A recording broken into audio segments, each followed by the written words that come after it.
Now I'm going to demonstrate what's called the side lying clock.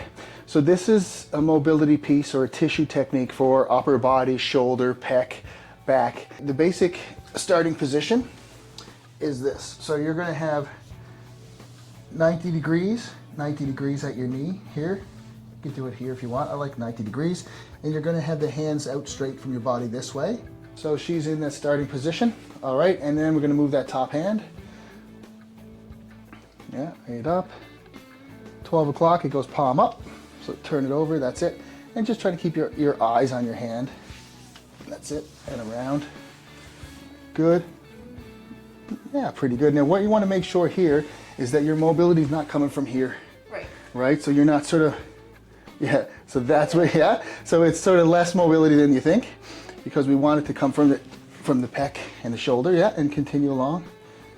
Yeah, you have pretty good mobility here actually. Come down, back up. So let's just try that technique. Palm to the ceiling, you're gonna breathe in, exhale and let it fall. There you go, you got an extra 6 inches. Good, and continue along that clock. And again, if you want to watch this in detail, feel free to watch this video as many times as you need to get this right.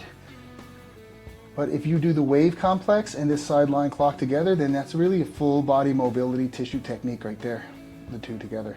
This would be great just before a workout or a run to get all those tissues moving, get blood flow into the muscles, yeah, and to get the joints ready for movement, right? It's called movement prep. Right. Yeah, but you can also use it on an off day just to help with general mobility or to help with anxiety or anything like that. Actually, these type of things are great for anxiety too, yeah, and mental health. So, Sure. All right, so don't forget to like and subscribe.